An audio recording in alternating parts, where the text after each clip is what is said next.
Welcome to the Celebration of You. I'm your host, Holly Dowling. I'm thrilled to share with you incredible people from all over the world who are living and leading extraordinary lives. From overcoming immense adversity to discovering the secret sauce to leading with courage and grace. Their stories are going to bring you hope and inspiration.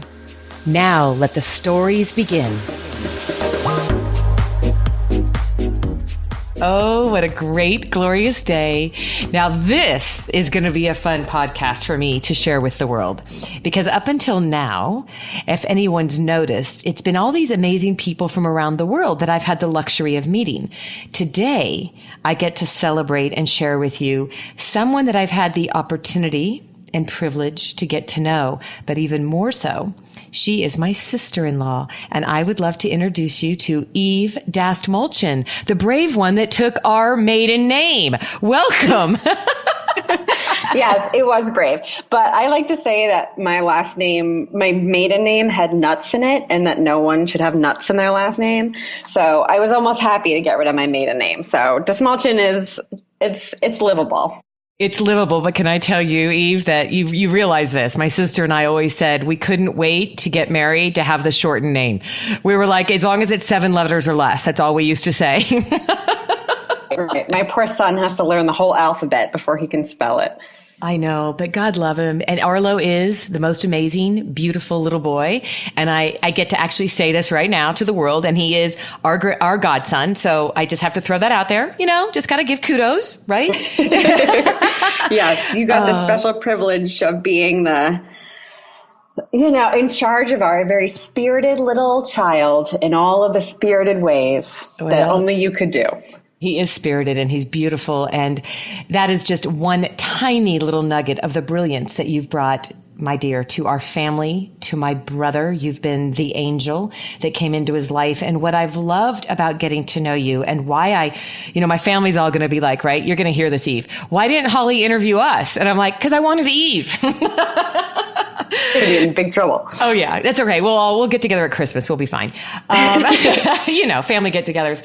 What I have loved and what I admire and why I want to celebrate you, my dear, is because since the moment I have met you, I feel like you're one of these rare, and you know me, I get a little emotional, but you're one of these rare people in this world that for me, you exemplify what living life and creating a life that fits you truly looks like and feels like versus being 40 years old and finally deciding, I'm going to start living a life that fits me. You've started this, you've been this. And I know there's a story that I don't even know. And I know that that's going to be part of what the listeners get to be inspired by. So take me down memory lane. Take me down the story that I've probably never heard. I know the story about when you met my brother, and we'll talk about that too. But okay, take me to the Eves. Where is this coming from, Eve? We'll take it way back. We'll take it way back to the amazing, warm, loving household that I grew up in. But imagine it's a box, right? The house you grow up in is a box. And I've heard it referenced before that every house that's a box has an energy in it, and that energy is a number, starting from 1 being so calm you're almost asleep, and 10 being so energetic it's basically buzzing, right? And what is the number of the house you grow up in? So I grew up in a house that was very calm. My mother is very calm. My father is very calm. I would give it about a 3. My sisters are very calm. I didn't realize this growing up, but I'm about an 8. My energy has always been just buzzing through the roof. So I was the chatty one. I was the one that was called an alien because I was so different than everyone else. And so when I realized that it was okay to be a totally different number, and that what made me feel so anxious growing up as a kid was I was trying to fit myself into this box that was much calmer than I was, much just more relaxed than I was growing up. And I tried so hard to fit into this number that I just didn't. And it wasn't them that held me back. It was me holding myself back of being like, well, this is what it is. So this is what I have to be. And they've always done a great job being like, you're an artist. We support you. You're, every step along the way, my family has done an amazing job to support me. But I wasn't supporting myself, I wasn't taking the time to really discover who I was. I was just trying to make myself into this thing that I just couldn't be. And the journey to figure that out took a long time. Maybe as not as long as it could have, but almost long to me. So what happened was, I thought that I needed to have all of these check marks in my life to make me happy, the happy person that I needed to be. And that was, what like Walt Disney tells you or what society tells you. And that's find a guy, fall in love, get married, have a kid, have it all, right? That's what we're told. Yeah. Bring you your happiness. And that happens for some people, but for me, I needed a little bit more. So once, I found your wonderful family and your wonderful brother and fell in love as hard as I did and, had that unit and had our son and had our, engagement, wedding, everything that could possibly be wonderful and beautiful was wonderful and beautiful. And my son was about 4 months old, and I had this very difficult realization of why am I not happy yet? There's something missing. What could that possibly be? And I realized it was me. Like I had everything else except for who I was. And until I started that journey of figuring out who I was not going to be happy. That you have to be happy inside your own body, apart from everything else in your life, or else you can't be happy about anything else in your life. Yeah. And I don't know why it took me so long to get that message, but when I realized that it would just depended on me, then I broke through, and then everything started to fall into place, and I could be happy for all the wonderful things that was going on in my life. And that was realizing that I've always been a creative being, and I always found the need to create, and it just took me a really long time to figure out what that was that I could create and sustain my creative happiness, but also be something I could really sink my teeth into and make a career out of. And that turned out to be muraling. Yeah. And now I am a muralist, and I do large scale paintings on walls. Yeah. And not just walls. Such a small niche thing. And we can talk about maybe more how I fell onto that very specific thing. Yes. But it has made me so much of I feel full now, and everything else wonderful that goes along with it is because of that, because I feel like I have found a voice. You know what I love is that I don't think I realized, Eve, until right now, that epiphany for you, that pivotal moment, did not happen until Arlo was 4 months old. When I think about, knowing you through the years and just the artist that you are, photographer in New York, on sets doing this, you're living a pretty amazing life. And then you and Dave, you make this amazing life in Hollywood. And I know you've been on sets and doing a lot with movies and TV shows, but to know that for you to say, I didn't feel full. I didn't feel that completeness until you really discover, or I actually should say uncovered, and then acknowledged the artist in you and how to use your creativity. So take us to that first. I want to know, how did you fall into the muraling? Because I want the listeners to know she doesn't just like run around her house and do murals, everybody. She's being written up in all kinds of articles, magazines, newspapers. I mean, you're doing things. Well, look in Los Angeles, and people are hosting walks. You're like doing these amazing murals on, well, tell us all the places you're doing this, and what was the moment that you fell into this? Okay, so let's see.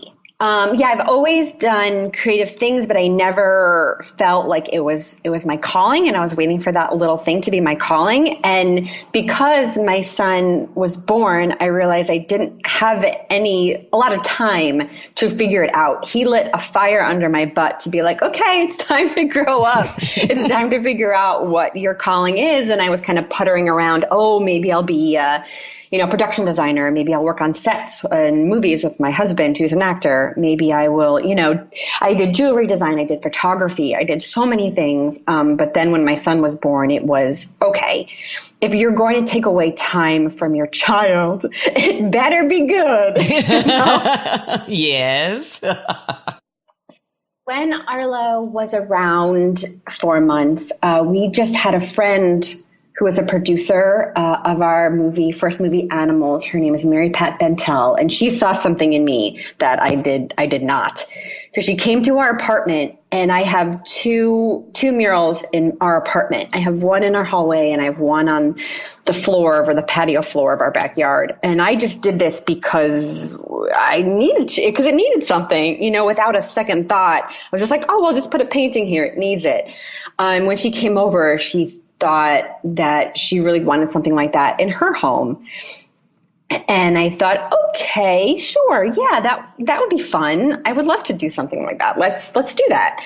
So I kind of came up with a bunch of ideas, and I sent her some ideas, and she picked one that she liked. And I kind of had to figure out how, because it was a very geometric pattern, how to get that on the wall, what our color palette would be. And we worked together to create this thing that took me so long to do.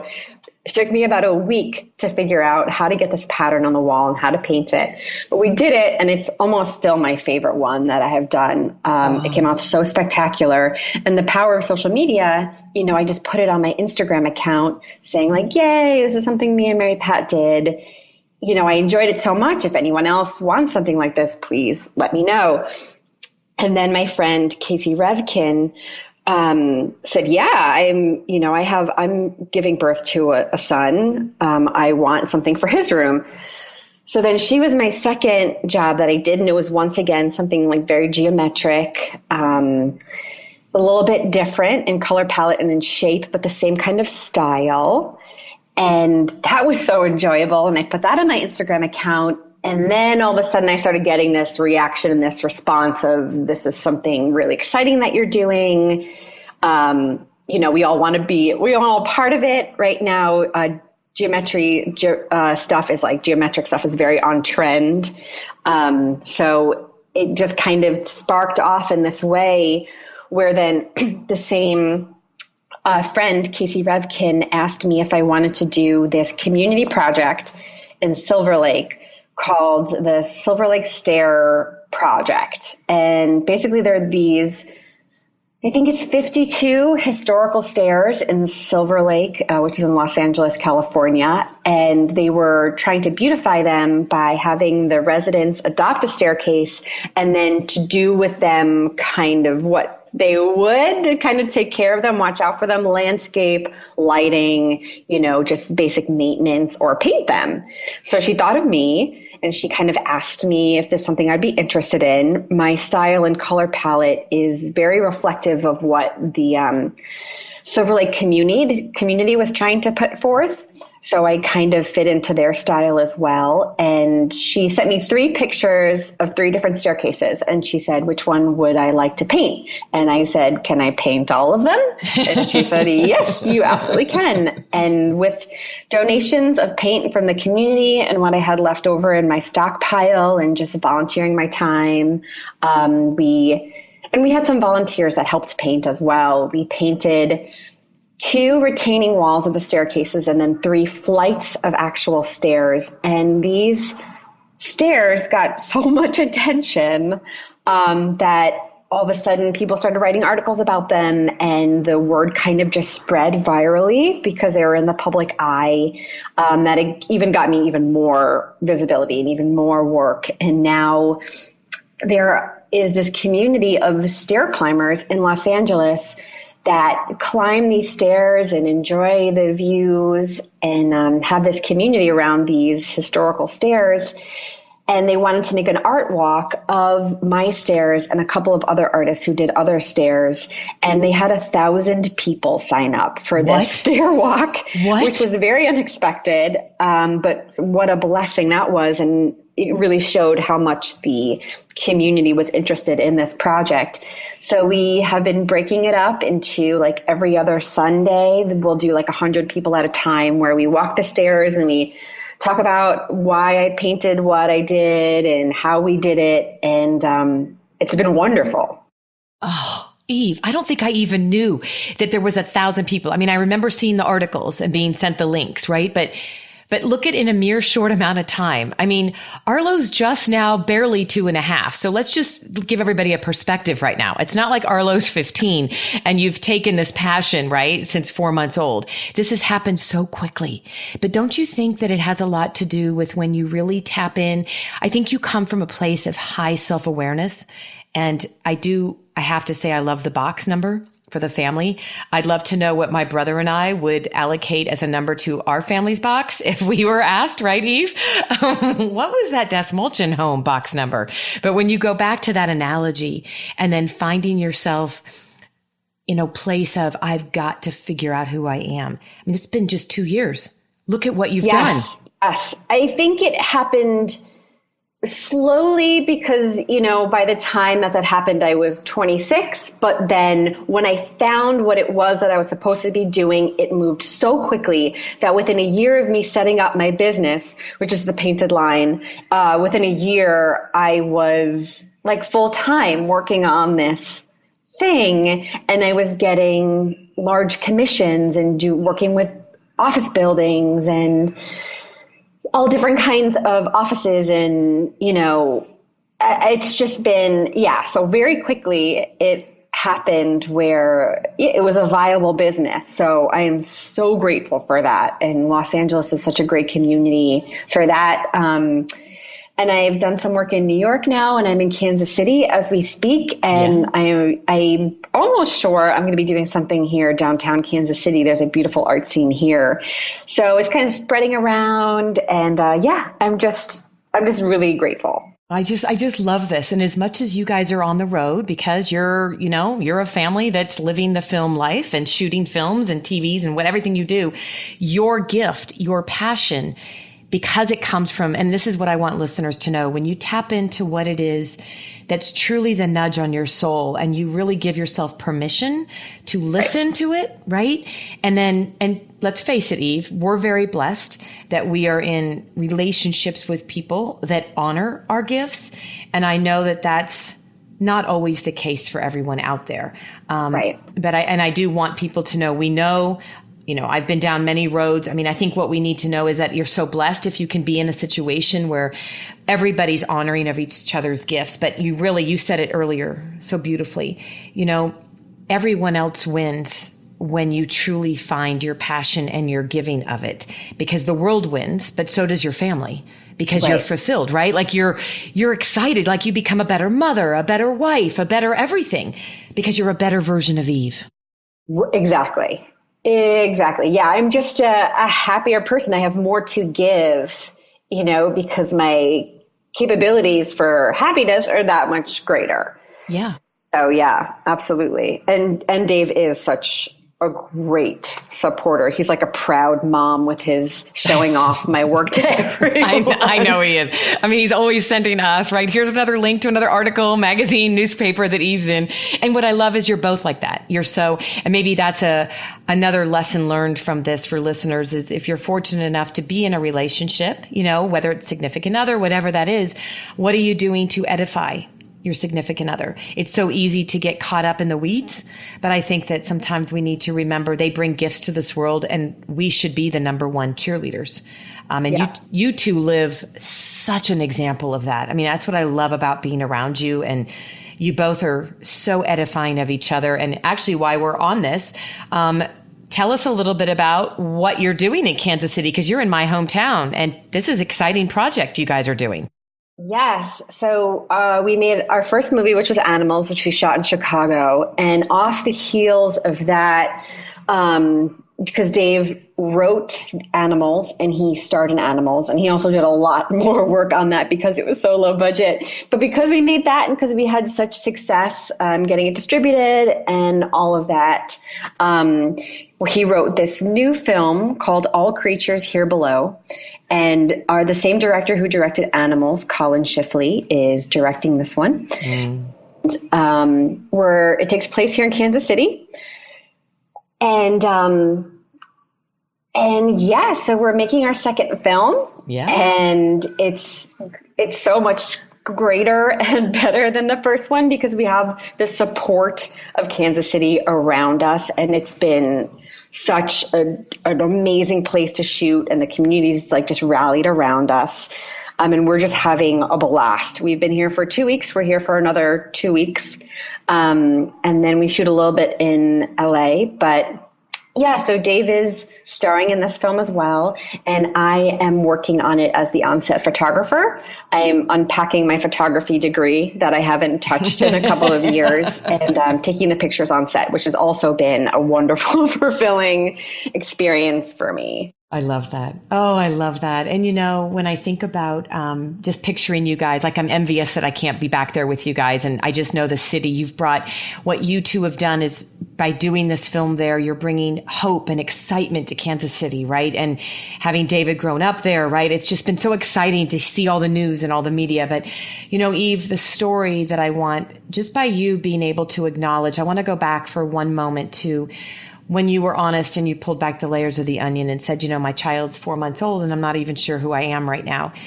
And I just want to pause because I remember being a new mom, and I remember and you feel so like you're the only one out there that right. Feels like I felt guilty. Like, what's wrong with me? I should be so happy, right? I have everything that looks like everything you should want in life. And there was something missing. And yet, beating yourself up inside mentally because it's like, what's wrong with me? I should be so happy. I have this beautiful child, right? All these things. And you nailed it. And I think what we could all walk away with is don't wait till your children are grown and gone to discover who you are. Because the gift you're giving Arlo is that he's going to grow up with a mom who knows who she is in this world, and it's going to help him as well as what you and Dave are doing. But think about the gift you're giving him by him being able to see what it looks like to have parents that are pursuing their dreams and following their strengths and passions. I mean, that's the big win, right? My mantra is, and I say this all the time, is Arlo will always know he is my number one, but he will also know that he is not the only one. Because I love that. I don't want to put that pressure on him. He can't grow up knowing that, he's the only star in my universe. He has to know that he is the brightest and most beautiful, the reason for my universe, but also that, I am this independent person who has also pursued my dreams, and my dreams don't rely on him. And that gives him the freedom to follow his own dreams and to know that that's what I'm setting the example. I'm setting the example of that you can have a family, but you don't have to give up your art and you don't have to give up your passions. And it's a bigger of a struggle, but the rewards are that much greater. Everything is just amplified of the wonderfulness that can be shared between me, my husband, and my son. Because it's just, we're living a creative life. Our reason for being here is to make art and to try to leave an impression on this world. And hopefully our son gets that message and he continues on that journey. Oh, he will. And let me tell you, he will. I mean, that little boy is destined for beautiful greatness. And I just love, it is one of the greatest gifts I think we can give our children is to be comfortable in their skin. And parenting, I always say, Eve, parenting is the hardest job I've ever had. It's also the one filled with the most joy. Yes. And those moments might seem few and far between sometimes during those teenage years, but they do come. And, I would love for you as we wrap this up, and I thank you for letting me celebrate you and to get to hear your story for myself. What, if you were to go back to your 18 to 20-year-old self, what advice would you give your 18 to 20-year-old self? I had so much pressure on myself, even younger than that. When I was in middle school and high school, I'd have these breakdowns of, oh, I don't feel like me. I don't feel right. I don't feel in my own skin. Why isn't something beating me over the head saying, you're going to be an accountant, or you're going to be a photographer, or you're going to be this fine art painter? Like, I thought it had to be that clear and that easy, that message of what I was supposed to be. And if I could have just relaxed and let it come to me more naturally, I feel like it would have come faster. I felt this weight of needing to figure it out so quickly. And it was fear-based instead of, joy-based of like, this is what an exciting time to be able to be young and to be able to figure it out and to make mistakes. But it was just get to the end goal. It was all about needing to figure it out instead of just enjoying the trials and tribulations of being young and being able to make mistakes. I love that. Let go of that, right? Just kind of let go. I mean, I think there's a lot of young people that are living in that. I think society, it's worse than ever right now. A lot of expectations that we put on ourselves. And people around us do it too, but they don't mean to harm us, but I think they put it on us, right? Yes, they definitely do. And I just kept hearing about these stories of artists that just knew who they were so quickly. And I thought, if I didn't know who I was that quickly, I must not be an artist, and just automatically dismissing myself and being way too big of an editor when I should have just been fearless and creating. But I was like, no, this is no good, before I was able to even do it. So I think it's okay for you to find yourself at a slower pace and just to keep trying, and to know that you have every right to call yourself an artist, even if the message isn't as blatantly clear to you as you think it should be. Oh, and you know what I love? We have to do this because I love, as I'm thinking about your journey and your story, we have to end and just in very short, because I love this story. It just wraps it all up with a bow because you listened to your gut, you listened to your heart, you followed your spirit. Will you just tell us when you met David and how that story, like if people ever wonder when you follow your gut and your intuition, it's really crazy. My eyes, really, because I was doing on-set photography for a friend who was making a short film, and Dave was the lead of that short film. But I saw David on set from behind, and just from what he was wearing and the way his hair was and the way he was holding himself, I knew that it was going to be trouble because I was so into what was going on. And at the time I couldn't deal with something else happening in my life. But then he turned around and I saw his face and I was like, oh no, if this guy talks to me, that's going to be it. Like, I'm going to date him. It's going to be really, really great or really, really bad. And then I spent the rest of the day trying to distract him and trying to get him to pay as much attention to me as possible. And at the end of the day, I put my phone number into his phone and told him to call me. And the next night we hung out, and then we hung out every single night after that for the next 2 months. And then he moved to Los Angeles. And then maybe 2 months later, after long distance, we decided that I was going to move to Los Angeles as well. And then I did. And then we were engaged 3 years later and married. I love this. A year after that. Oh, I love this.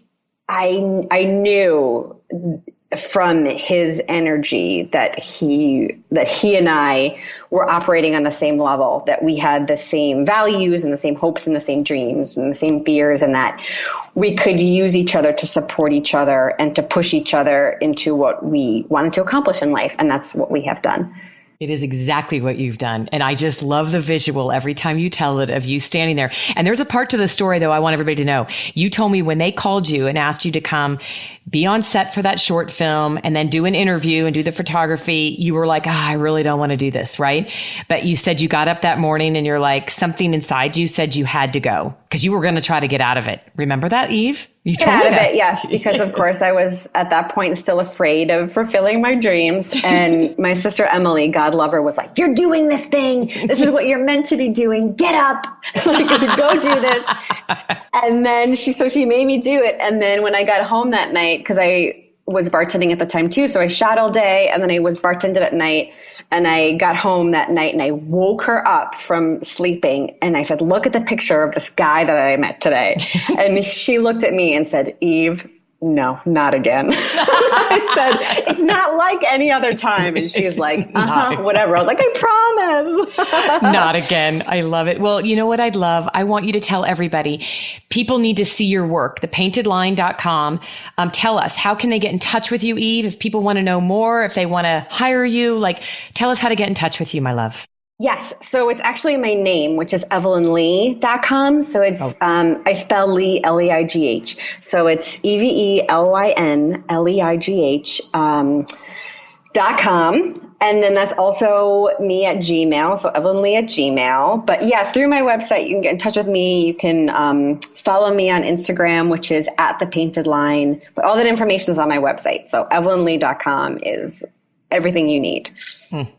Well, I love you, and I love you being in our life and in our family. And I'll never forget the day that my brother called me to tell me he had met the woman of his dreams. Yes. And that was only a week into our relationship, side note. Seriously, that's why this whole story is so cool. And I love you. Go kiss Arlo for me. Give my brother a big hug. And thank you for sharing your brilliance with the world. Oh, thank you, Holly. I love you so much. Thank you. Thank you. I love you, baby. Thank you for joining me for another awesome celebration of you. If you were inspired by this story, please share it with your family and friends and hashtag Your Story Matters. I'd love to hear from you, so please leave a comment on iTunes. And absolutely, please come to my website, hollydowling.com. Leave a comment there too, and while you're there, pick up your free gift. Most importantly, though, just remember that your life is a gift from God. What you do with it is your gift back.